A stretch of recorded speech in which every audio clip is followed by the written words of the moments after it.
Have you ever laid awake in the pitch black, just listening to a clock ticking, endlessly replaying a completely normal conversation you had hours ago? You probably brush it off, right? You tell yourself it's just anxiety. Or maybe you feel like you're just not that smart, like everyone else gets it faster, while your mind is just spinning out of control. But what if I told you that you might actually possess a significantly higher IQ than you think? And your brain, it's just hiding it in plain sight. Seriously, what if your greatest perceived flaws are actually the hidden signs of genius? In this explainer, we're diving into the hidden psychology of intelligence. Today, we're stripping back the layers of human cognition to uncover how truly analytical minds actually operate. We're going to look at those subtle and, sometimes deeply frustrating habits that reveal a brain working on a level most people never even notice. You see, modern psychology completely shatters everything we've been taught to believe about being smart. When you hear high IQ, what do you picture? The Hollywood genius, right? Some human calculator who solves complex equations in 3 seconds flat, has absolute certainty about everything and a flawless photographic memory. Well, the neuroreality is completely different. A highly intelligent brain is often, frankly, pretty chaotic. It's packed with self-doubt, endless questioning, and bizarre habits like active procrastination. There isn't just one single behavior that proves a high IQ, but researchers have mapped out distinct patterns that strongly correlate with massive cognitive power. Which brings us to our first major revelation. Part 1. The illusion of genius, or rather, the heavy burden of overthinking. Think about the Dunning-Kruger effect. It perfectly captures the paradox of a brilliant mind. It basically states that the less someone actually knows about a subject, the more blindly confident they are. Crazy, right? But flip that around. The more you learn, the more vividly aware you become of exactly what you don't know. So highly intelligent people tend to treat their own knowledge with a ton of intellectual humility. If you're constantly doubting yourself, well, that's not a weakness at all. It's profound awareness. You are literally perceiving the massive ocean of information that you haven't mastered yet. And that hyper-awareness, that's exactly what triggers those endless cognitive loops. Your brain just fires off questions at a staggering speed. Did I say the right thing? Wait, did they misinterpret my tone? You find yourself analyzing every single microexpression and agonizing over every single word choice. What if I had just made this decision instead? What if I tried this 50 different ways? Your mind is constantly building this dizzying, complex web of alternate outcomes, branching out like chaotic city traffic during rush hour. And most people, they just call this anxiety. They tell you to, just stop overthinking. But here's the twist. It isn't just anxiety. It's deep, relentless analysis. Neuroscientists call this metacognition. It's literally the neurological ability to think about your own thinking. In fact, educational psychologists consistently point to metacognition as one of the strongest predictors of effective learning. You're not just asking, did I get that right? You're asking, why did I even think that was the right answer in the first place? You're evaluating your own biases and self-correcting in real time. It's basically the engine of a high-performance brain. And because it's a high-performance engine, it takes in absolutely everything. Ever been sitting in a room and felt like you're losing your mind over a ticking clock? Or someone breathing a little too loudly? Background noise that literally nobody else even registers? Listen, you aren't just being irritable. That's heightened sensory processing. Your brain is aggressively absorbing excess data from your environment. And sure, this flood of data might leave you feeling overstimulated sometimes, but it's exactly what allows you to detect patterns much faster than the average person. Let's move into part 2, Master of the Midnight Hour. We're looking at the deeply unconventional workflow of the highly analytical mind. Do you ever find yourself suddenly wide awake, just absolutely flooded with ideas right when everyone else is fast asleep? A fascinating study from the London School of Economics actually proved that night owls, people who naturally stay up late, tend to score much higher on intelligence tests. Why? Because when the chaotic noise of the day finally stops, when all the distractions just vanish, your brain is finally free to wander. That midnight hour is precisely when your most profound creative insights bubble to the surface. And during the day, I'm guessing you probably get bored pretty easily.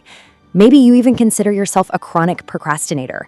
Well, psychologists at the University of Calgary made an incredible discovery. High IQ individuals engage in something called active procrastination. If you despise repetitive routines, you aren't lazy. Seriously, your dopamine system simply craves complexity. Intelligent brains have a faster reward prediction system, meaning they get way less dopamine from boring, mundane tasks.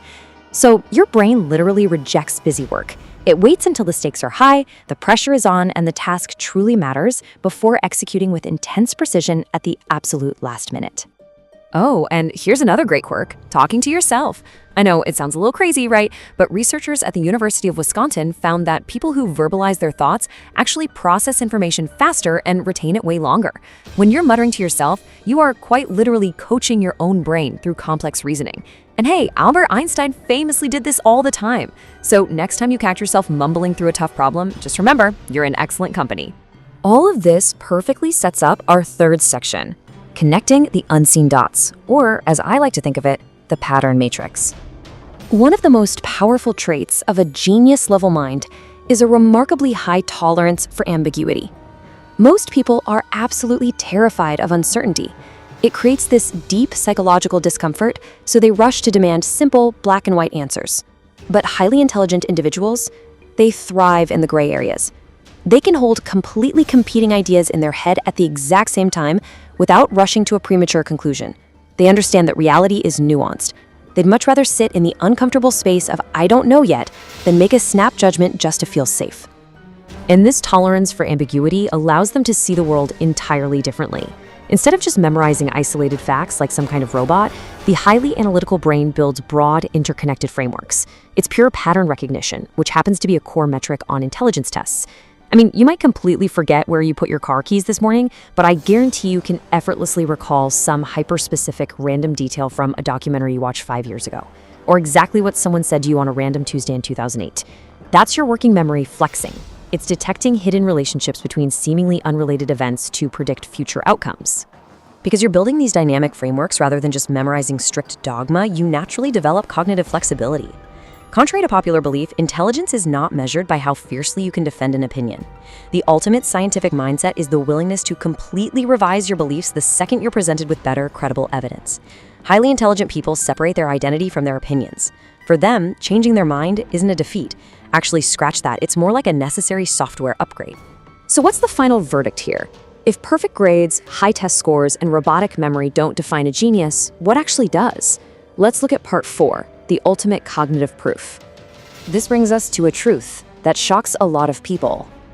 True intelligence is not cold. It's not robotic.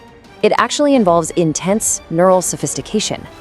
Highly intelligent people often feel emotions incredibly deeply. So your ability to deeply empathize with others, that is not a weakness. It's proof of a highly active, profoundly sensitive neural network. It's also exactly why you probably despise superficial small talk. You aren't being antisocial. You just crave conversations that actually challenge your thinking. You want to talk about philosophy, the future, ethics, the really big ideas. And that brings us to the ultimate sign, a trait shared by the greatest minds across all of human history: intrinsic motivation, the relentless pursuit of knowledge simply to understand the world. You learn, you read, you ask questions, you fall down rabbit holes, not because there's a test to pass or a promotion to win or some financial reward dangling in front of you. You do it because your curiosity is literally endless. You just never stop learning. Which leads to this profound realization. Intelligence is less about appearing smart to the people around you and far more about continuously improving the way we think, learn, and understand the world. It's about awareness, adaptability, relentless curiosity, and an incredible depth of thought. So think about this. The next time you feel out of place, the next time someone tells you that you're too quiet or too sensitive or too lost in your own head, overthinking every little detail, I really want you to ask yourself, are you actually flawed? Or is your brain simply operating on a level they can't even begin to see?